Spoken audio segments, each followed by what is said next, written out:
I got to England, and then you get on with the physios and masseurs and stuff. I got on and he went, have you painted your toenails? Like seeing Guy Neville and Carragher now is blows my mind. You never picture Guy Neville and Jim Carragher being mates. I think there's no way I'm going to bed every night with an ex-Liverpool legend picture on my wall. So I made them take it down. So he took it down. He took it down anyway, and they went back into my room and he put one up for myself. No, I went met up with Becks and Victoria, me and Queen, when he was at Madrid, and went for dinner then. We were having kebabs. Do you like international break? Now or when I was playing? No. No. It's horrible, isn't it? Yeah, I think now, because the games are, I don't know, and I know the competitive games now, and even before when we used to have friendlies, when you played, I used to enjoy it as a player, but now it's just like, you just want the league to carry on. It's also this one. This one's way too early, it feels like, isn't it? Like, we're just getting some rhythm. We're just like, oh yeah, football's back. Oh no, football's gone again. It's just annoying, isn't it? Well, do you know what? As a player, you used to think, if I get to the international break, you have your international games, and then you knew from then really you were probably up to full fitness after the international break. But yeah, now obviously when you stop playing it, I used to love playing for England. But watching England now and some of the games, you just like, because you know they're going to win. You know it's it'd be a bit boring. And obviously getting into the tournament, that's when you enjoy it. But the games now, like the last few games, I think it was against the ones in June were tough. There was one at Nottingham Forest. And like that, just like, I feel sorry for Thomas Tuchel at the minute. He probably wants a decent game where he can go and show what he can do with the team. But it's much better when you're playing in them. You see, when you were a player during this during this international break, was it one that even if you weren't in this team, was it sort of like, oh, whatever, it's fine, or did you care about every single England squad that you were in? No, you wanted to be in every squad. I used to love getting called up to England, and whether it was a friendly, whether it was a qualifier, I used to love going, meeting up with the players, preparing for the games, and it's probably the reason I got 120 caps, because never used to pull out. I always remember Alex Ferguson before we go in some of the games, and I'm sure he'd speak to the manager, the England manager as well, but he'd be like, right, you no more than 45 minutes, make sure you come off after 45 minutes, or you'd only play 45 minutes. I'd be, so I'd get to England and I'd be like, boss, I want to play 90 minutes. I want to play the full game, don't take me off, because I used to love playing, where some players were different and some players were protecting themselves with injuries as well, especially in the friendly games. But I used to love going. Did the boss ever get annoyed with you if you came back and played? He knew. And to be honest, I seen Scholesy talk about it as well. I was better when I was playing. Yeah. The more I played, I was better. The more rhythm I got in my game. So I don't think he was too bothered. Like, for instance, if Rio, for instance, might have played on for 90 minutes, he might have been a bit annoyed with that. Can you remember the first time you went away with an England squad, what it was like? Because I think your first cap came in, I think it was February 2003, wasn't it?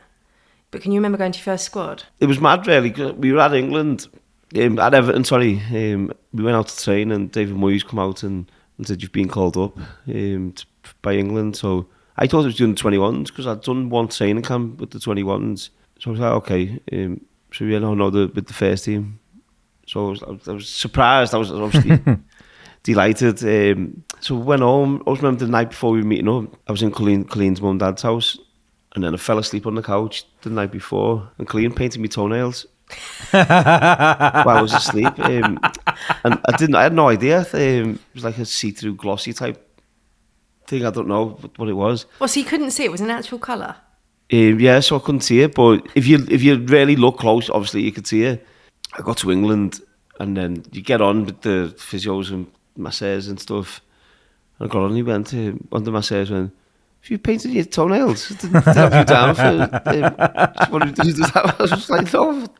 I had to look at my toenails were painted, so I was raging, I was fuming then. And then we went out for the first training session, and I obviously took my boots from Everton with me. And I looked at my boots were a size 11. They were Steve Watson's boots. So I took the wrong boots. Oh, so the whole first couple of days there was just a nightmare, really. I went out, I wore them. I didn't say anything. I wore them. I put about 3 pairs of socks on. Wore the boots, and I was okay. And then I got more boots sent. I always wonder with kit, is it you that takes the kit, or do the club pack it up for you and you take it? Because you know when you see players arrive with their bags, and like, is it your responsibility? No, you obviously have your tracksuit. If it's your first time, you go in your own clothes, and then obviously when you get to England, you have all your tracksuits and training kits and stuff there. But then if you've been before, you've got your tracksuit, or you're travelling your tracksuit, and I think it's a bit different now. I was looking at the French team yesterday, arriving to their international squad.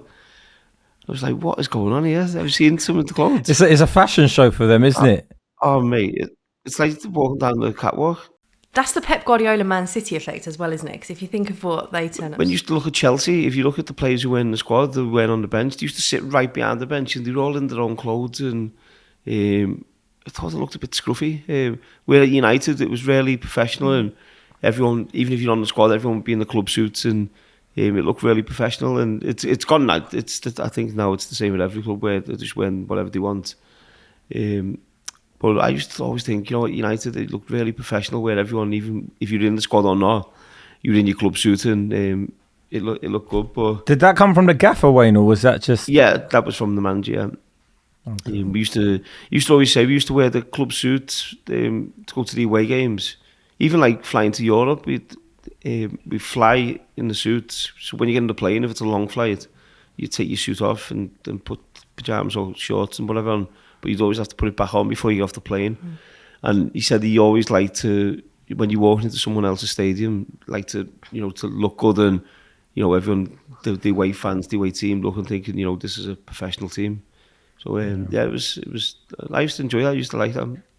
Is it still the same? I feel like United, whenever I think of United arriving at games, they're always quite... I can see that suit in my mind now. Like, I know the suit you mean. It's quite like iconic with United, isn't it? They always wear it. Yeah, it starts to change, and then Van Gaal was brilliant with it as well.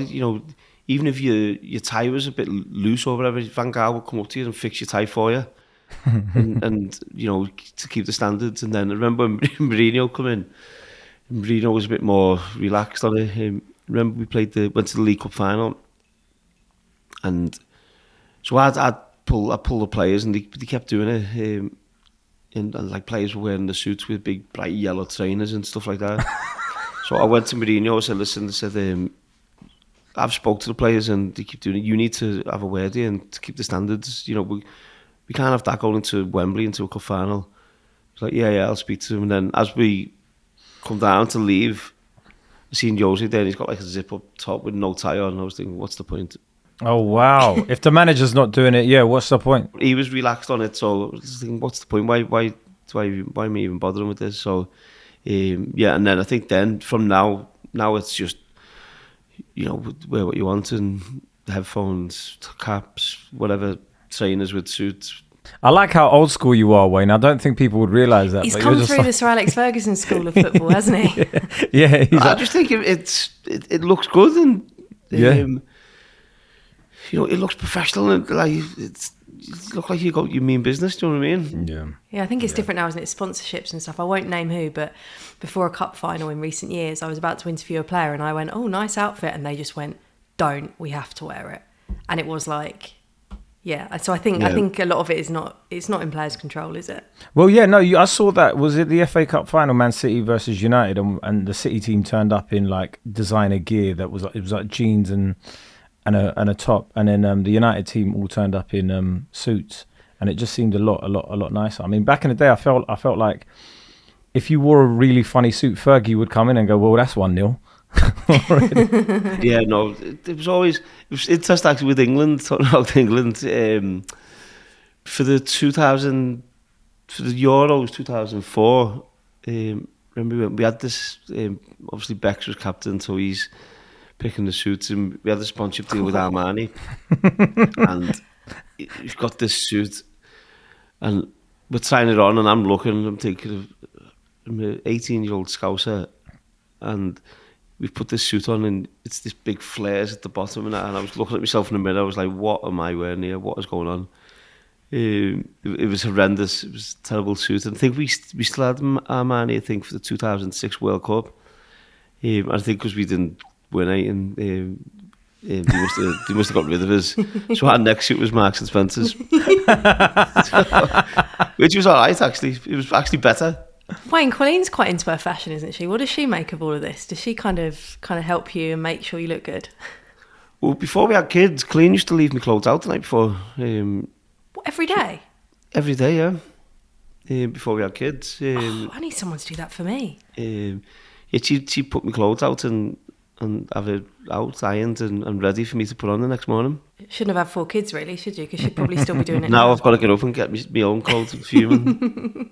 Wayne, do you see when you went to your first England camp, what was the vibe like for you? I loved it. And people talk about, was the cliques with United or Liverpool or Chelsea lads, and I never seen that. So I don't know if that was before me, but I didn't really see that. And I seen, obviously, when I got there, first few squads, you've got Becks and Neville and sat there and whatever, but there was still talking, and there was still everyone getting around each other, and I think I was probably one of the ones who actually helped connect everyone, because I was good mates with Lamps and Ash Cole and JT, and obviously Steve Gerrard and Carragher. So I was actually very rarely with the United lads when I was there. I was with with the players from other teams. I think you with the United lads 24/7. I don't want to be with them again. Do you know what I mean? All camp. So I end up with different people and different players. So yeah, I didn't really see that clicks the way other people did. So, but meeting up, it was. I used to love it. I just think you go in there. The only problem was, and you go back and you always went back to your club probably about 2 kilos heavier than when you left, because you're just literally eating all day. You're there. You're up for breakfast, your lunch, the snacks, then you'd have dinner, and just sat around the hotel all day, and it's just constant. What hotel were you at? Because I know now they're at like St George's Park, right? But we used to stay. When I first got in the squad, we were travelling around because Wembley weren't built. So we'd stay wherever the game was. But then once Wembley was built, we used to stay at the Grove a lot. Okay. Which I used to love. The golf course was brilliant there, so you'd be able to get out for 9 holes every now and again. When you went there, and then when we went to St George's Park, everyone hated it. Really? Yeah, it was, the facilities and that were great, but the small things, like the Wi-Fi in the hotel was terrible. So you can imagine everyone was fuming with that. And then it was quite boring. It was in the middle of nowhere. It was there was nothing to do there. It was, it didn't like it. It just felt like playing a home game for England. It felt like you were actually playing a away game, because the day before we'd get the train up to Watford and go to the Grove. So it always felt like we were playing an away game. So, but I think everyone's got used to it now. The England players, obviously, that's all they know right now, really. Little fun fact for you: I used to waitress at the Grove, Wayne, and yeah, we did it. We used to. Sometimes we'd be put on there, and I remember serving Ashley Young his lunch once. I don't remember you. Sorry, not that you're not memorable. I just remember I was a Watford fan, so I think serving Ashley Young was. But yeah, it's a lovely hotel, isn't it? It's got the spa. Did you get to go in the spa there as well? Yeah, I used to spa a few times. Yeah, it was the day after the game. The lads would go out and train on the pitch at the Grove, the ones who didn't play. Yeah. And the other lads would get treatment and go into the spa and stuff, or play 9 holes of golf. Yeah. Whatever. So no, I'd really like the Grove.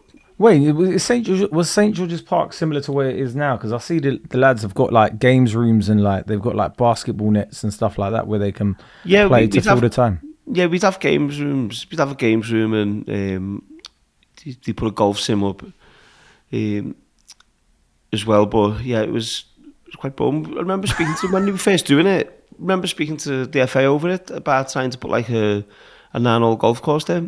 Oh, really? Yeah, they have got enough space, and I know this sounds weird because you're going away with England, but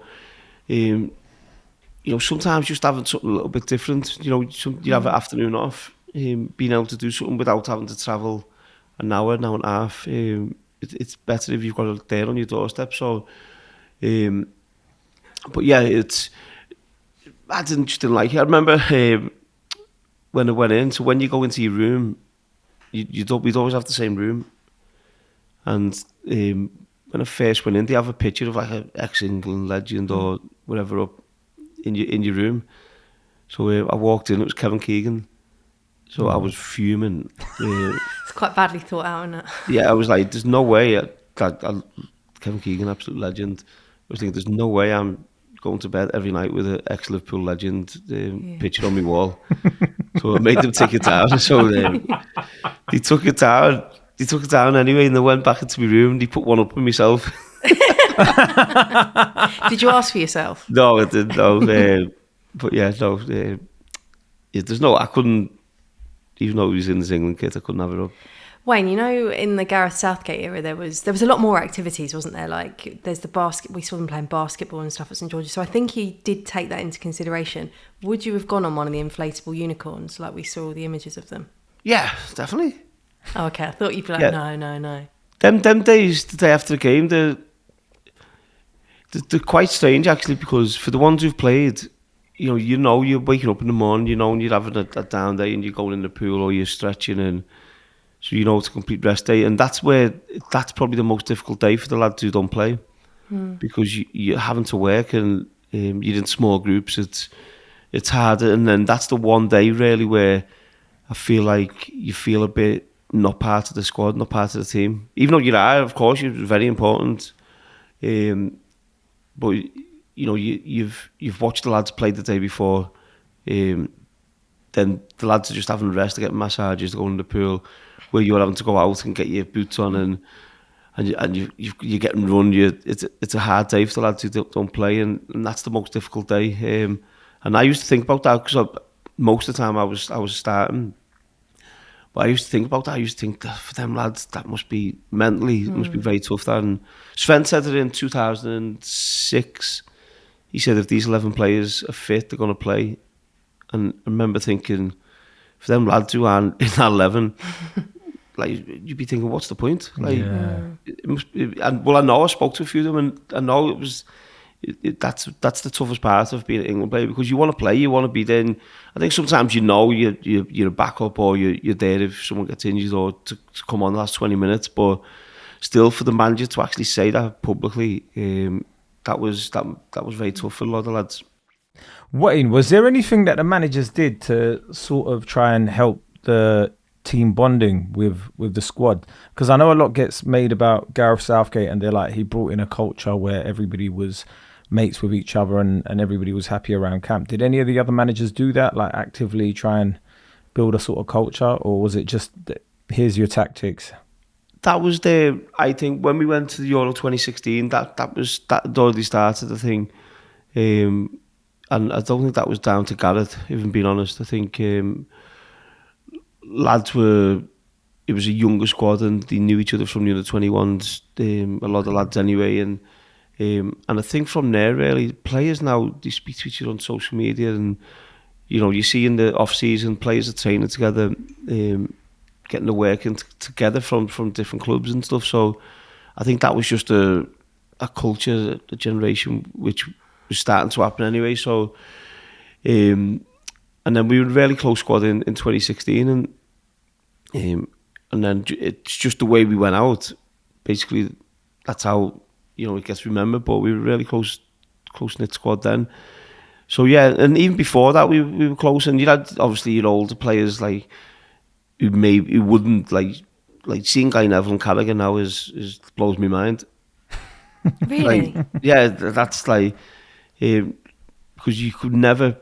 They talk to each other and obviously work together at England, whatever, but you never picture Guy Neville and Jamie Carragher being mates the way they are now, and you would never think they'd socialise outside of football, but obviously they work together and become really close mates. So yeah, that's so strange now still.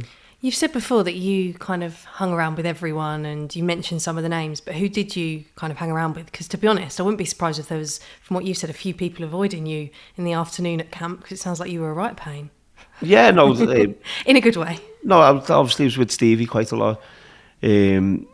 With Frank, Ash Cole, and also after games, when we had the double-header games, me, Ashley and Frank would go back into one of our rooms and we'd get like a bottle of red wine and have a couple of glasses of wine each. Was that allowed? Yeah, you could after the game you could chill and whatever, but and you just have a little glass of wine and just talk and stuff, which was good, and different players done different things and whatever. So yeah, it was weird. I always remember years ago we got invited to Becks for a dinner. I think it was me, Lamps, and a couple more players. We went to his house and me and Clean, we were only like 19 or something.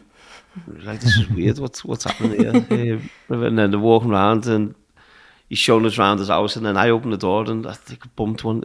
It was his eldest boy. Brooklyn. I bumped his head. He started crying. And I was like, "Oh Jesus!" I opened the door and bumped his head. But yeah, that was like surreal, and we sat there, Becks and Victoria, and having dinner. It was like, what was dinner? Can't remember. Was it posh? No. No. I went met up with Becks and Victoria, me and Clean, when he was at Madrid, and went for dinner. Then we were having kebabs. Come on.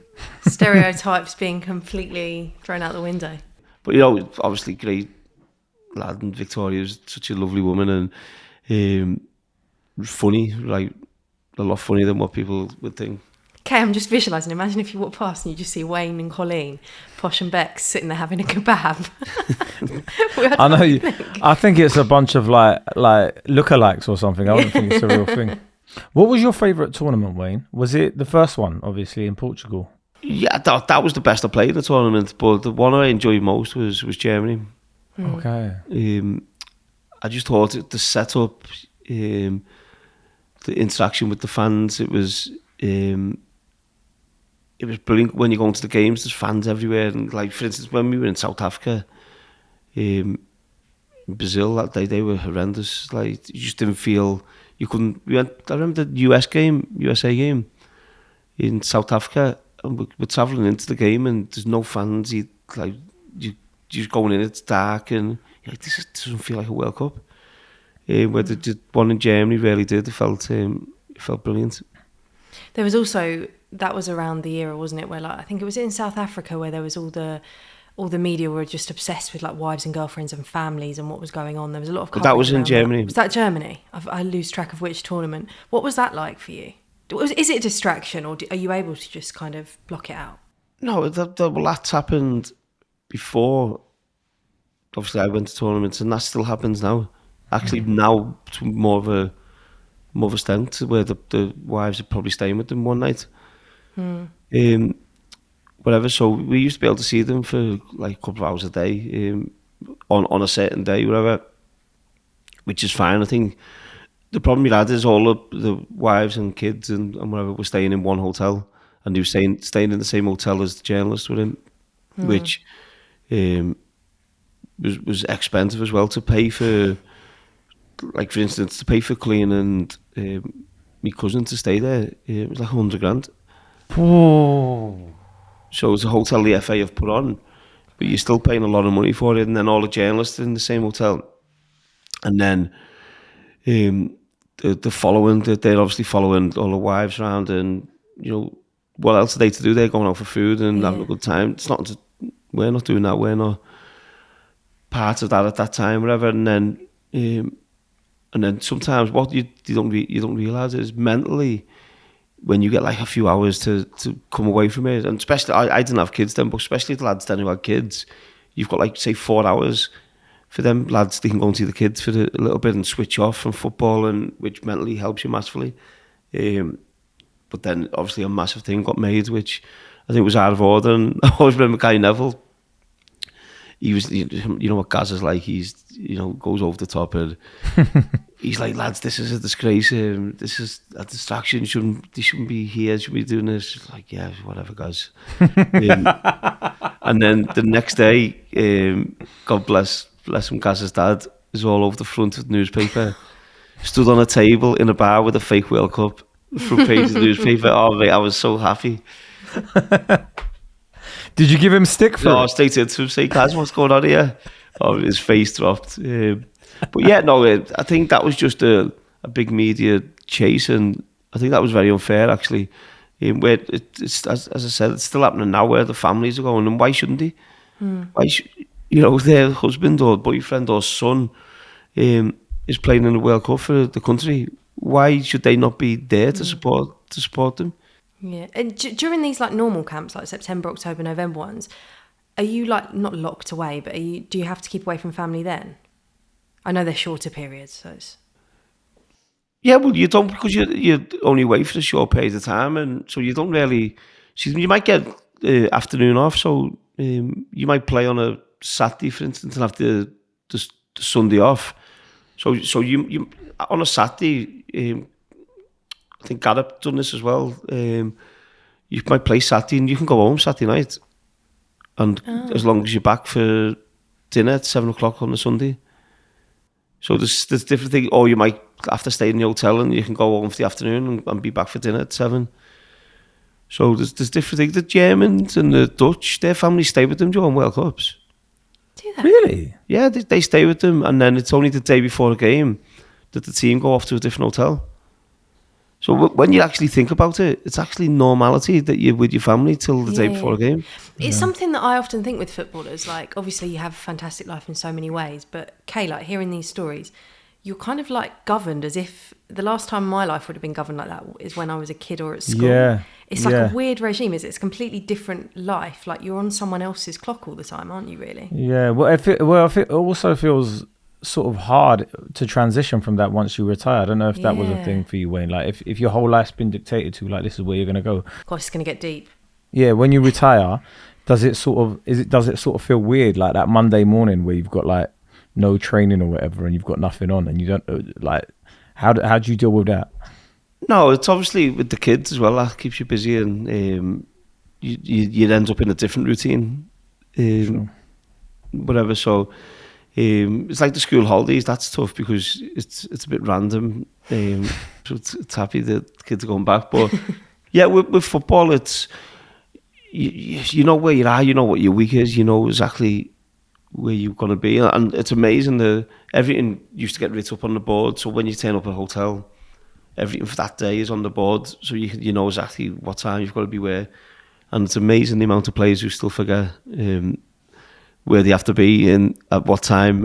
But now it's obviously gone WhatsApp, so everything gets put in a WhatsApp group for everyone to, right, you've got a meeting at 11 o'clock, and players still forget what time they've got to be at places. So yeah, it's I used to love it, really. Night before a game, with United, we used to stay at the Lowry, and we turn up. We go to Old Trafford at like 6 o'clock, leave our cars there, get the bus over to the Lowry Hotel, and then we'd have food, and then we'd all sit round. There'd be about 10 of us sitting around watching rugby league. So you're watching the rugby league, and you have your dinner, watching rugby league, and a little cup of coffee or whatever, and then you go to bed after that. So just being a routine, we used to have our own mattresses at the Lowry. When we'd stay, the night before we go, they'd put our own mattress on the bed. Oh, Kay, you're gonna have that on tour? You're going around the country? You're gonna have your own mattress? No. Like I mean, I was last time I was staying at a Ramada in Wakefield, right by the motorway. So they definitely didn't give me my own mattress.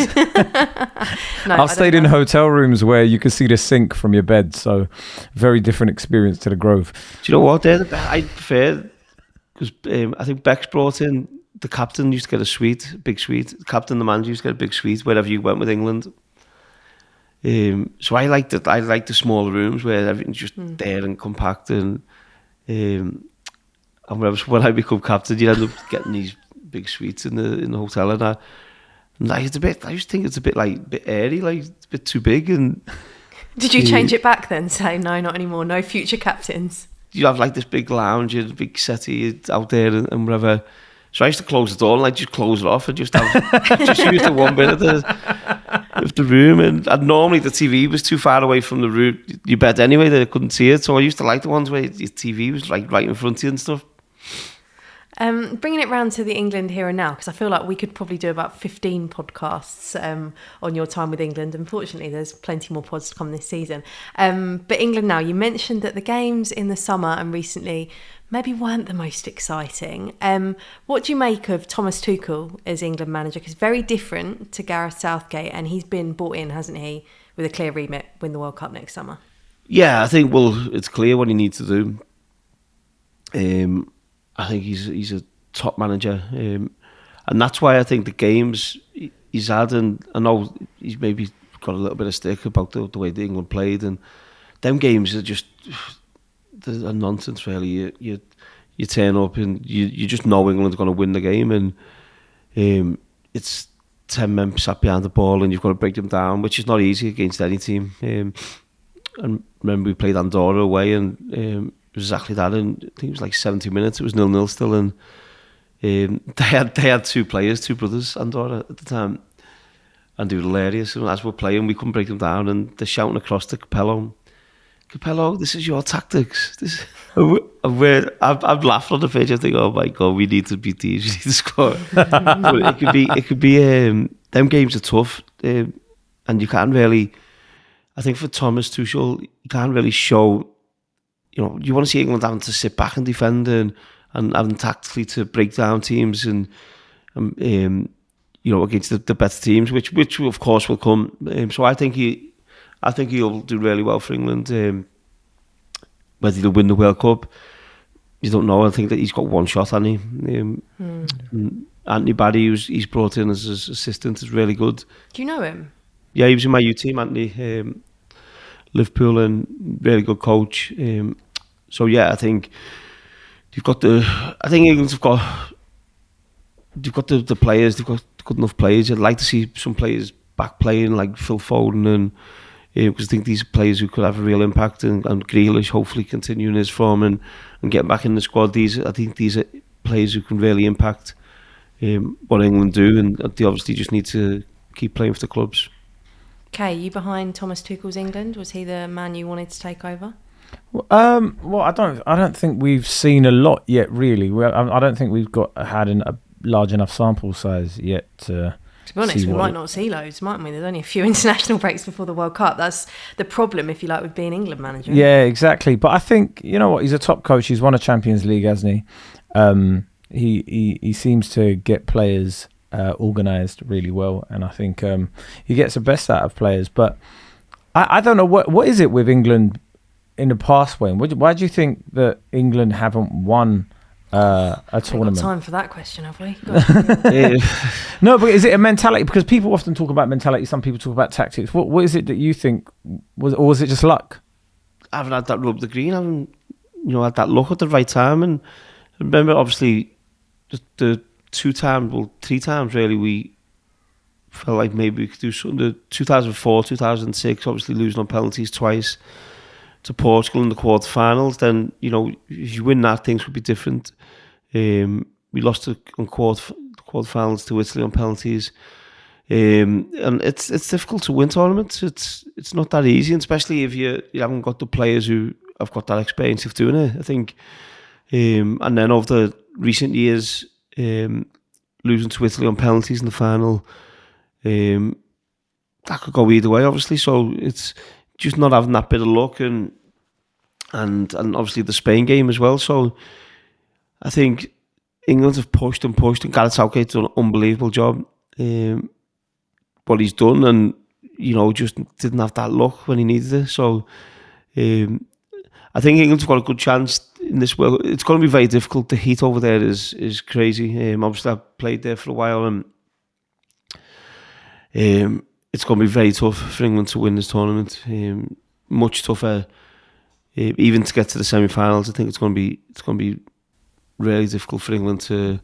Is that just because of the conditions? Yeah, it's so difficult when you're not used to it, and you can talk about the South American teams and wherever, but I think the one good thing is a lot of their players are playing in Europe as well, so they're maybe not used to it as much over recent years, but it's that heat, mate, when it gets you, and just in terms of recovery. For the one game, it might be okay, but recovering from it and refueling and getting ready to go again, it's very difficult. So I think this tournament, more than the previous ones, is going to be a lot tougher than what people might expect.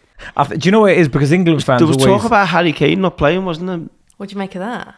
It's crazy. He just guarantees you goals. Yeah, he's got over 90 goals in the Bundesliga since he's joined, so it's crazy. They maybe need to manage him better in the tournament, and even though you might want to play all the minutes, I think they might have to say, right, get off after 60, 65 minutes or something and manage him better. But he has to play.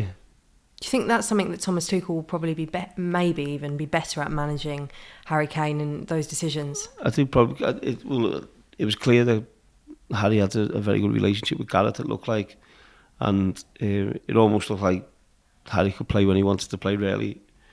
When even in previous tournaments, you're like, right, the game's won. I know Harry's a goal scorer, wants to score as many goals as possible, but sometimes you just need to take that away from him. The game's won, get him off, and even if it's... You get fatigued, you only get fatigued in the last 15 minutes of games. So you could play 75 minutes and be fine, but then the fatigue gets you the last 15 minutes of games, which affects you for the next game. So it's once you push beyond a certain level, that's when obviously it makes it harder for the next game. But surely you were a goal scorer. Did you not want to stay on all the time, or were you good at managing it, and did you know? As players, we would stay on all the time, and we'd stay on for 90 minutes. You always want to play, and you might be a bit annoyed that you get brought off, but sometimes for the good of the team, you need someone to make that decision for you and say, right, get off, we need you fresh for the next game. Makes a lot of sense. I still think that Wayne Rooney wouldn't have been happy, and there would have been a few. Yeah, I wouldn't have been, but it's probably for the better. And then by the end, I guess there's this whole thing, isn't there, about the England shirt weighing heavy, whether it does or doesn't. Did you feel that kind of progress as you went through your England career, or were you always able to just have fun? Yeah, you try and have fun, and the older you get, the more you think, and the more you question why people are doing things. Like we were in Brazil, and the English journalists are spying on us practicing penalties, and then they're putting in the newspapers what way we're taking our penalties. And you're like, what are you doing? Like, what's going on? So I think I was quite vocal on that, saying the relationship between players and journalists needs to be better, because this is just not helping. It's not working for the team. Whatever. So, and yeah, it gets to a point where it become like a bit of a burden, and you're like, come on, like you get a bit upset with it, and that's football, I suppose. Yeah. Okay, be honest then, are you going to be watching the Andorra game at the weekend? Don't even know what channel it's on, to be honest. Wayne, you're going to be watching it? Doesn't sound like you've got too much enthusiasm. No, I'll still watch them. And then, I still watch the games. But it's tough to watch them now. You're just waiting for them to go meet a France or a Spain or Germany or something, just to... I think that's what we all need to see now from Thomas Tuchel, how they're going to be in the bigger games, better games. Yeah, it's almost like with these games, you're sort of like, where's the test, isn't it? It's like... It'd be better, I know you can't, but it'd be better getting the under-21s up and playing England under-21s. I'd rather watch that. That's a good idea, yeah. That's a good idea, actually. Yeah. Although players keep getting moved up and stuff, they'd be a bit confused which team they're on, wouldn't they? Okay, good luck with your tour this week. Thank you. By the time this podcast goes out, it'll have started, right? Yep. Oxford and Bradford, so I'll probably be... But when this comes out, I'm in Bradford. In the Ramada where your feet are in the sink when you're in bed. I was going to say, I'll come and watch you when you're down this way, but I'm definitely not going to Bradford. No offence to anyone listening from Bradford. I think that's a podcast night out at one of Kay's tours sorted. That's where we'll leave it. We'll be back again on Monday to maybe recap a very exciting England game on Saturday night and everything else that's happened. Have a good week, guys, and a reminder, you can watch the Wayne Rooney Show on BBC Sports YouTube channel and iPlayer, or you can listen on BBC Sounds.